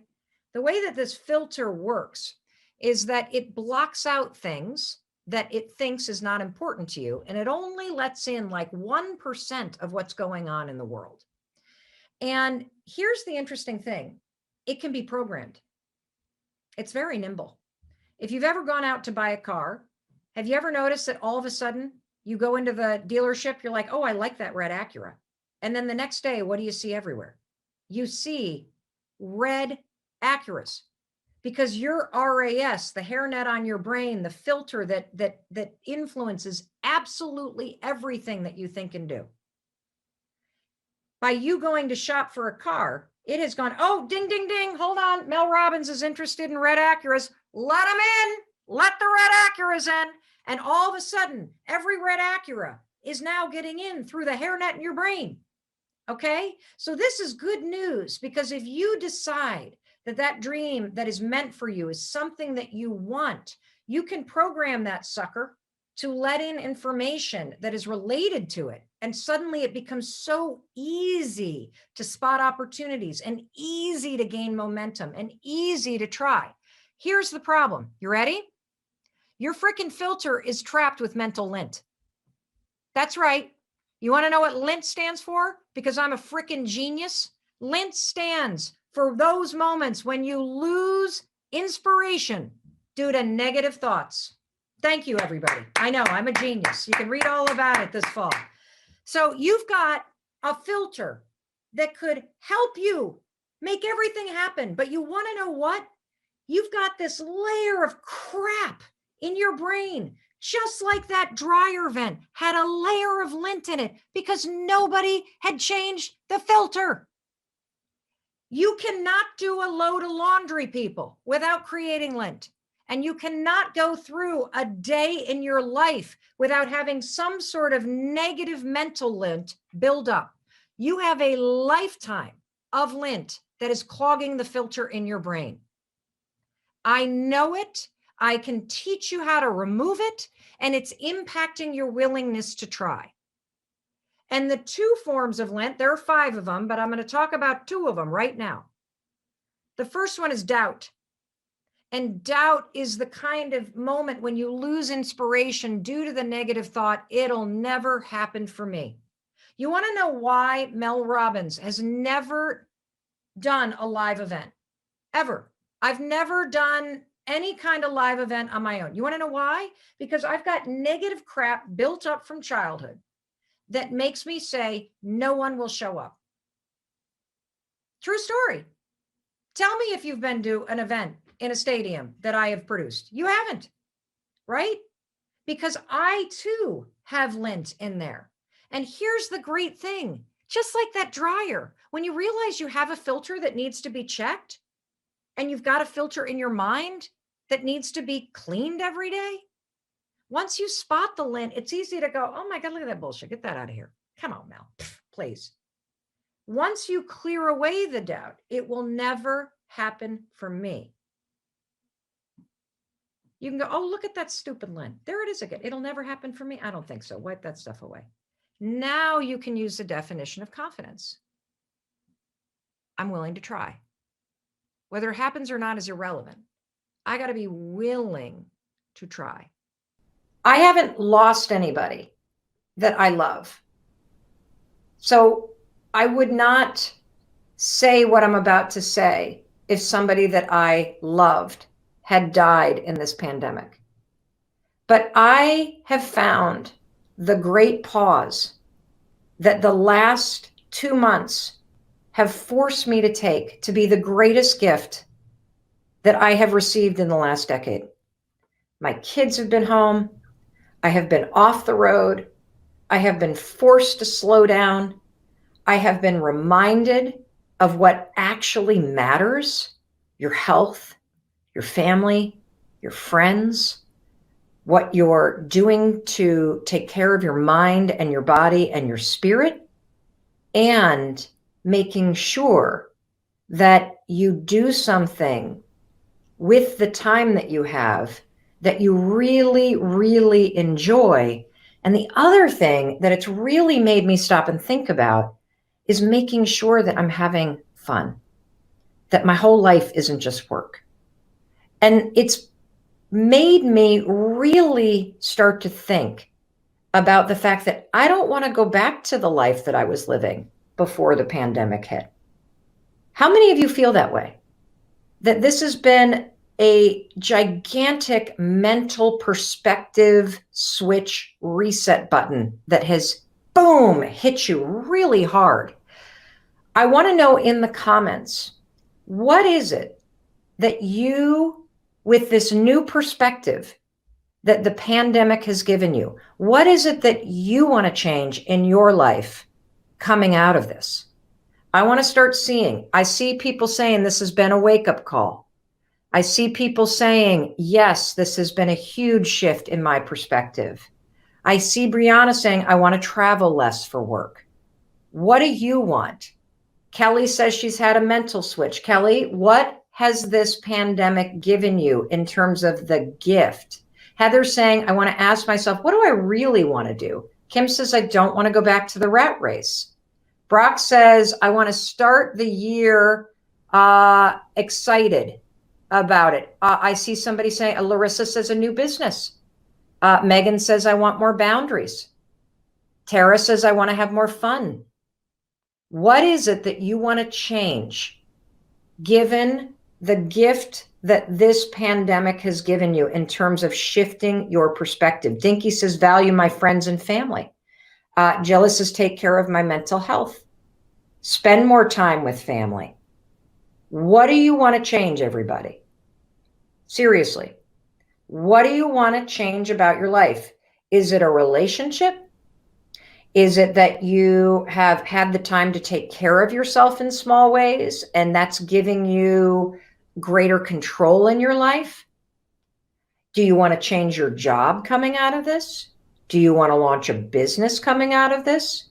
Do you want to change your timeline for achieving your goals? Is there some project that you want to take on? Because what you're going to hear me say over and over again is that the single most important project you could ever work on is yourself. And the greatest gift that any challenge will ever give you is a perspective shift and the realization that you can face hard things, that you can survive hard things, and that in learning more deeply about yourself and about what you value through the challenges in life, you are going to be handed a moment where you can make a decision. You hear me say all the time, you're one decision away from a different life. Changing your life does not take motivation. Motivation is garbage. Changing your life takes discipline. The discipline to make a decision to change. You see, you need three things if you want to come out of this pandemic and truly change your life for the better. So many of you do not want to go back to the life that you were living. You see something greater for you. And what you're going to need in order to make that shift is you need clarity. You need the clarity to write the change down. And I want you to start right now. What in the comments? Let's get really clear. Terry wants to come out of this a healthier and better person. What is the clarity? Tell me the change that you want to make coming out of this. You got to have the clarity to write it down. That's number one. The second thing that you got to have in order to make a change happen is you've got to learn the skill of confidence, which is the ability to try something when you don't feel ready. You may not know how to do this change. I see advocate for myself. I see more physical movement. I see I want to change my job. I want to start a business. I want to earn more money. I want to travel less. I want my work to have meaning. I want to get out of an abusive relationship. I want to help people in need. I want to make sure that I continue to keep the promises that I've been keeping, getting up on time, working out every day, working on my relationship. This is fantastic because you're having a moment of clarity. And when you start to write it down, you are starting to develop the confidence and the knowing that you deserve to have this change happen. And then finally, what do you need in order to really change your life? Because it's not motivation, everybody, it's discipline. Discipline to make small promises, keep small promises, discipline to take small actions when you feel afraid, the discipline to find the courage to push yourself forward when you don't know how. That's how you change your life. Just those three things: clarity, confidence, courage. That's all you need. And that's why you got me in your life, because I'm here to push you. I'm here to encourage you. And I love seeing what you want to change. That, oh, I see you need help building confidence. No problem. I got you covered. Because confidence isn't something that you feel. Confidence is a skill. Confidence is the willingness to try. Because it's through the act of trying, through the act of simply writing down what's the change that you want to make right there in the comments. Just writing it down and trying out writing what that feels like, that's going to show you that you have the ability to start to express the things that you want. And that's the first step, to claim these things that you think about. So for those of you, more than 100 of you, who have written to me in the last week and who have said, I've had a huge perspective shift thanks to this pandemic. And there are some major changes I want to make in my life. I want to start a women's group. I want to end this relationship that I'm in. I want to stop bashing myself all the time. I want to launch that business I've been talking about. All of the things that you've put on hold. Now is the time to change. So many of you asked me, is it the right time to change your job after a pandemic like this? Absolutely. Because if you don't hear the clarity that's inside you, if you don't quiet the noise and tune in to hear, if your instincts, if your wisdom, if your knowing, if inside of you, you hear yourself saying, I got to get a new job. I got to get out of this relationship. I don't want to live where I live anymore. I want to be near the water. I want to be in the mountains. I want to be out of the city. You have to tune into that stuff. And then it's about confidence and courage to take action. That's it. In this video, I'm going to show you the specific way that you can use the 5-second rule to stop doubting yourself and worrying so much. Now, a lot of people will tell you, oh, just think positive, or try not to worry. It sounds simple, but it's not easy. And the reason why it's not easy is because it doesn't work. And actually, research shows that when you try to ignore your worries, it can actually make them worse. Look, I understand this topic more than most people because I struggled for decades, not only with worrying and self-doubt, I actually suffered from anxiety and panic attacks for almost 25 years. And in fact, I took Zoloft for 2 decades to control my anxiety. Using the 5-second rule, I've not only been able to stop worrying and doubting myself, I've cured myself of anxiety, and I've been off meds for more than 4 years. I'm panic attack free, and I almost never, ever worry about anything. And you can teach yourself to do the exact same thing using the rule. First, here's what I want you to know. You're not a worrier. A lot of us call ourselves a worrier, right? Oh, I'm a worrier. You're not a worrier. You have a habit of worrying. That's a very big difference. You've allowed your mind to drift and linger on negative thoughts so many times, it's now a pattern of behavior that you repeat, and you don't even realize it. And that's actually good news, because that means that you and I can use the science of habits to break the habit of worrying and the habit of doubting yourself. In the language of habit research, the 5-second rule is what psychologists call a starting ritual. It's a tool that you can use that will interrupt the negative thought patterns that are encoded in your brain as habits and trigger positive new thought and behavior patterns. The 5-second rule is shockingly effective because it works with all the latest research about habits. What I've learned using the 5-second rule is that I do in fact have control over what I think. And when you use the 5-second rule, you'll discover that you do too. Here's how you're going to use the rule. The moment that you feel your thoughts drift, and have you ever noticed how worrying and self-doubt, they have a way of literally like taking you away from a situation. You can feel your mind go from the present moment to drifting to something negative. Maybe you're sitting at a meeting at work and suddenly you start talking down at yourself and doubting yourself. It happens like that. But the moment that you catch yourself do it, that's a moment of tremendous power. You have a decision to make. You can either sit there and listen to the worry and listen to the self-doubt and let it hijack you, or you can make a decision to assert control. That's when you use the rule. You're going to use the countdown trick, 5, 4, 3, 2, 1. It's essential. Counting backwards interrupts the negative thought pattern. It's also going to awaken your prefrontal cortex, which is the part of the brain that you need to override a bad habit and replace your bad habit with a positive new one. So every time you feel your thoughts drift to something negative, or you find yourself worrying about things you can't control, 5, 4, 3, 2, 1, it'll switch the gears in your brain. It'll interrupt the negative thought pattern. It'll activate your prefrontal cortex. And you've just created a starting ritual that will prime your mind to accept a more positive thought. That is how you use the rule to change. Some days you might use the rule 20 times to interrupt your habit of worrying and doubting yourself.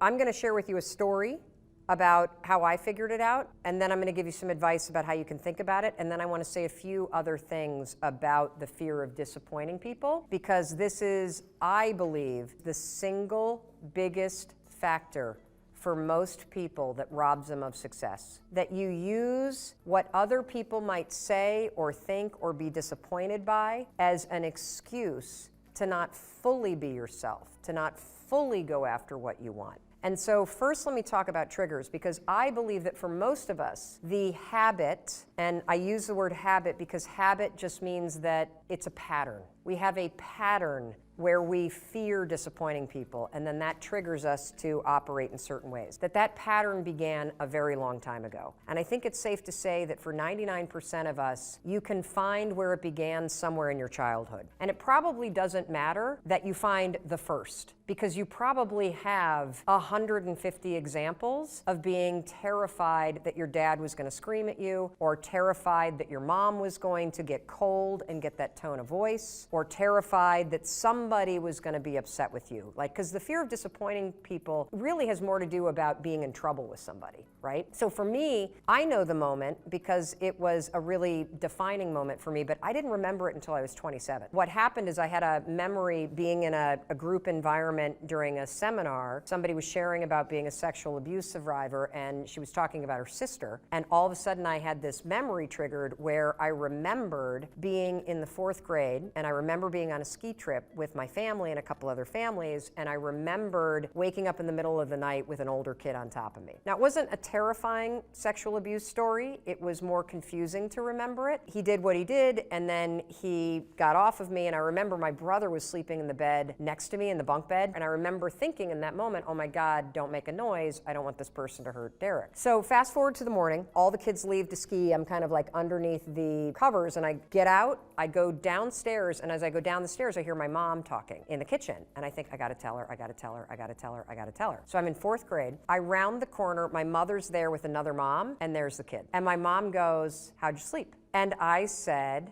fine. And what's interesting is what? A 4th grader's brain. I mean, my mom's not gonna be upset with me. She might have gotten upset all right if I had said, not at me. There was this moment where I remember it now like that. And you don't have to come up with the moment, because I guarantee you've got 100 of them, where you have a bad report card, or you broke something, or mom or dad drank and you heard them pull in and you felt the anxiety coming in and you went into a mode where you became quiet because you don't want to upset somebody. It was just this mode where I so knew in that moment that I needed a strategy to avoid a scene. Does that make sense? Because that's what you're doing when you are not disappointing people. You are avoiding making a scene or having them do one. Does that resonate a little bit? Okay, good. So you can go to the root cause, because what I discovered in that moment in realizing, holy cow, at the age of 9, I made a decision not to tell the truth, that I would just make up what I thought would make the situation okay. And what's interesting is I can take that one decision and roll the clock forward until the age of literally like 27, probably took me longer to about like 35, 40 even,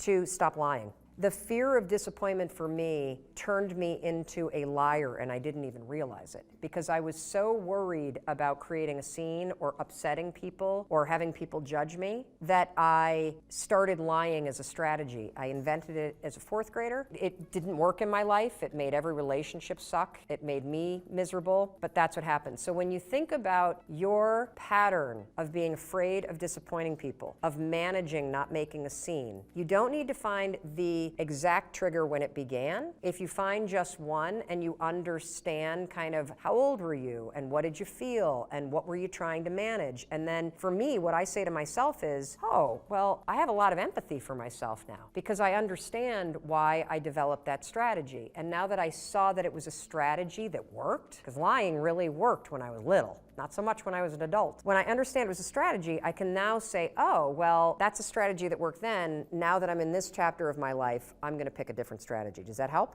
This is a great story about a bunch of topics. It's a story about confidence. It's a story about being comfortable in your own skin. It's a story about being yourself, no matter where you are or what you're doing. And it's a story about the power of your unique self-expression. And your unique self-expression comes out and is amplified when you feel comfortable in your own skin. I got into the speaking business, 6 or 7 years ago. I had a TEDx talk that went crazy viral. That's what started the speaking business. And when I first got into the speaking business, I was really intimidated because I was new to it. And I wanted to do a very good job and I wanted to fit in. So I looked around at what all the top people in the industry of motivational speaking and speaking on the corporate circuit were doing.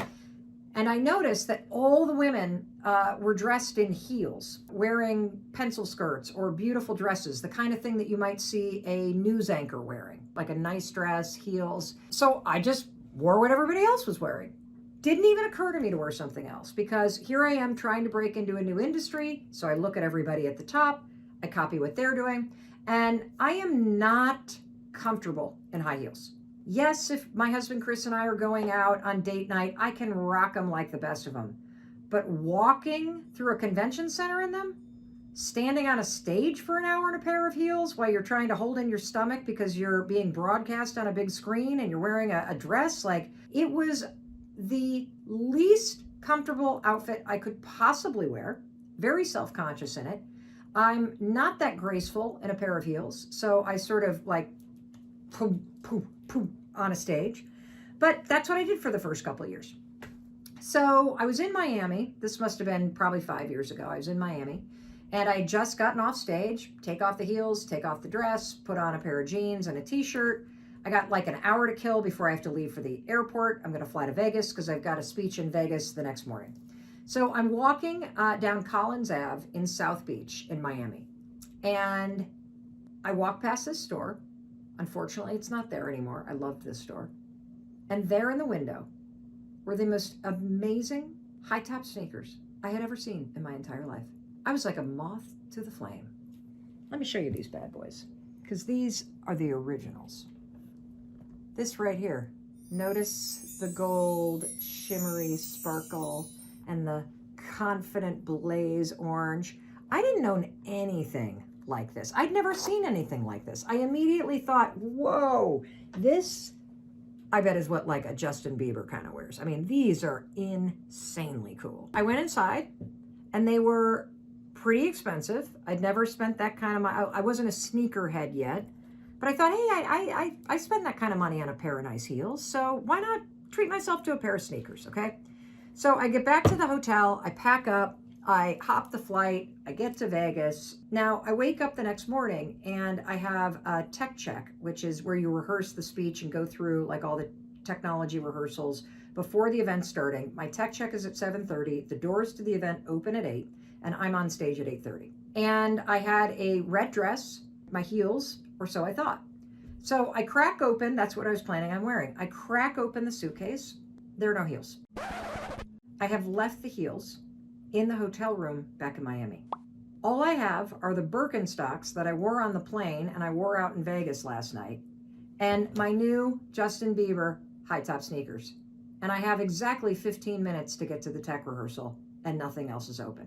So Birkenstocks, Justin Bieber, I think we'll go with the Justin Bieber sparkly high tops. I slapped those puppies on.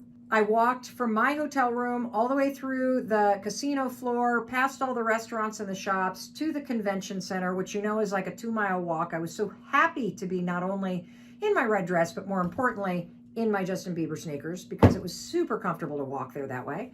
I get to the backstage area, and for the first time in 2 years, something happened. And let me tell you what happened. One of the guys that was on the production crew turned and goes, "Ah, cool sneakers." That was like the first time somebody in production had really acknowledged me for something other than the job in 2 years. So I was like, huh. And as I started walking toward the backstage area, everybody I passed, "Cool kicks. Oh, those are cool. Oh, those are cool." And I'm like, this is wild. Nobody's ever complimented on like, this is not, people are. And so I did the tech rehearsal, and then this was the moment of truth. When I walked out onto that stage, it was at the MGM Arena, and there were like 5,000 real estate agents in the audience. I was there to deliver a speech for RE/MAX. It was the first time I'd ever walked on a stage where I actually felt like myself. It was also the first time that I felt the audience kind of lean forward and go, "Oh, she seems kind of cool." But when you walk onto a stage in heels and a dress, you're like the authority, and you're on a stage and you're talking at people. There's something about walking onto a stage or walking through life and having something fun that you're wearing that makes you relatable and interesting and real. And from that moment forward, I have never not worn sparkly sneakers for work. I wore them every day on my daytime talk show.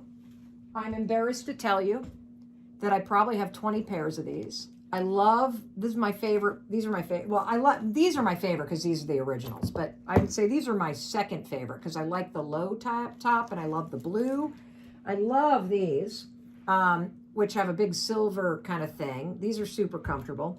And I've got a bunch of these, and these did not even come with sparkles. So I literally bought Swarovski crystals or whatever the hell they're called and got a glue gun out and put them on myself. If you're looking for sparkly sneakers, there's all kinds of them out there these days. It's the coolest thing in the world. Bedazzled sneakers are a thing. Whether you go to DSW or Nordstrom's or Zappos or anywhere, you can find them. And so the moral of the story, the secret to confidence is being comfortable in your own skin. And the secret to being relatable and likable is being yourself and being comfortable in your own skin. And so whatever it is that gives you a little flair, whether it's a little pin on your jacket or a little flower in your pocket or sparkles on your sneakers or cool specs, you gotta find the confidence to bring that to the way that you go through life, because there's something unique about you. And when you settle into what is really an expression for you, you feel comfortable in your own skin. And that's the greatest feeling in the world. I want to tell you a little bit about the science. So there's this famous neuroscientist called Antonio Damasio, and he did a really interesting study where he discovered that our body senses fear before our mind even realizes it. And when fear or danger, speaking to your boss, calling a prospect, going to the gym when you're not proud of the way that you look, and it's not fear like terror. It's more that low-grade agitation in your body. I felt it yesterday because I went to a boot camp class yesterday, and I'm not in good shape, and I don't do boot camp classes, and Kendall and I are staying at this hotel where, holy cow, everybody seems like there's some sort of professional weightlifter or Instagram model, and so it was really intimidating, and I could feel that agitation in my body. That's the kind of fear I'm talking about. I'm not talking about the paralysis fear your life is threatened and you really are in a life or death situation. I'm talking about the low-grade agitation that is there when you're about to do something that makes you feel a little uncomfortable. So when fear or danger is sensed in the body, your body begins a stress response before your mind even catches up. And if you want to take control of your life, you got to take control of that physical state. And it starts with catching these moments everyone, when you start to feel it.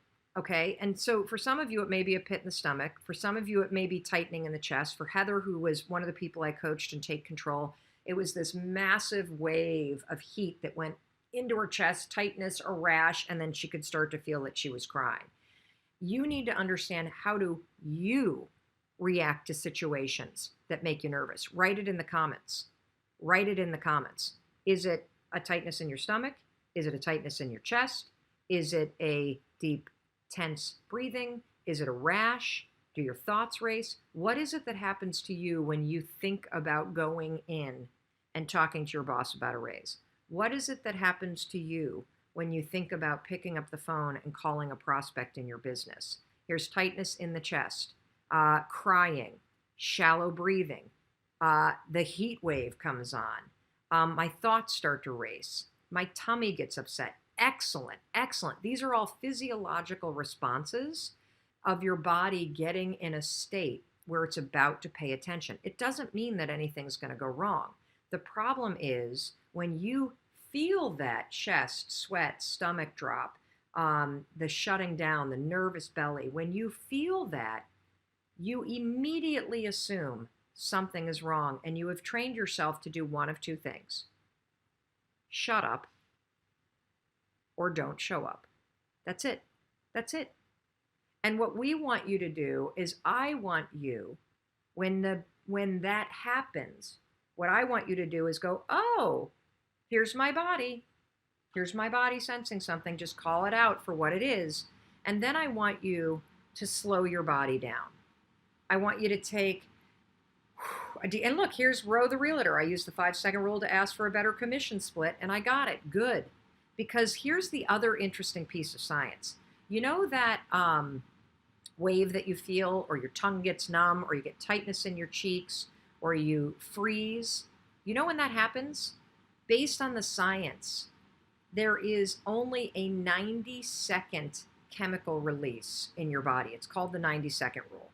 When your body stomach starts to flutter, when your heart starts to race, when you feel this feeling of fear that you have that's unique to you, based on the science, there's a 90-second rule, and all of the chemical release that's happening, because your body is going into a state of being alert, it only sticks around for 90 seconds.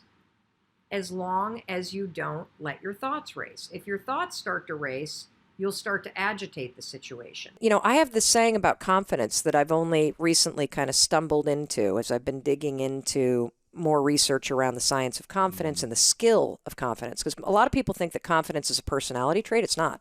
It's actually a skill that you build through action. And a lot of people think confidence is a state of belief. It can be, but that's not where it begins. And so I say that confidence is the willingness to try. That's all that it is. Knowing that you may succeed or survive, but you'll still try. And to me, all those people that we admire most, that's what they're doing. They have the ability to tune into those instincts that are true for them. Because the fact is, there's only one you. That's it. And you matter because there's only one you, and there's only ever going to be one you. And your instincts and your experiences and your inner wisdom is a gift to the world. And every time that you tune it out because of the habit of hesitating, or the habit of self-doubt, or the habit of worrying, or the habit of overthinking, you are robbing the world of that gift that you have to give to everybody. And you can use this simple, stupid, silly tool to train yourself to not only hear it, but also to develop the skill of courage to act on it. Powerful. And is there any area of your life where you feel like you lack courage still? You know, I'll admit it's kind of easy. I think we all kind of go through those moments where you feel like you're behind. And I think social media is both an incredible tool, and it can also be one of those triggers that makes you feel like, look at how many followers this guy has. And I'm like so tiny compared to this guy right here. Like, it's easy to use technology and social media not for inspiration, but actually as a way to bash yourself that you're not doing what other people are doing. Comparison and or whatever. Yes. Yeah. And so I think that I use the rule a lot for patience. That's good. I notice that my insecurity rises up because right now, look, I did a ridiculous number of speeches last year. I travel way too much. I don't want my life to look like that. It's a champagne problem. I get it. Yeah. But I also have 3 kids and a marriage that I love, and I really feel depleted when I'm not with them. And so I'm practicing patience as I make an intentional pivot in the kind of business that I'm running so that I have more of a life that I want as well. Yeah. So that's one area. I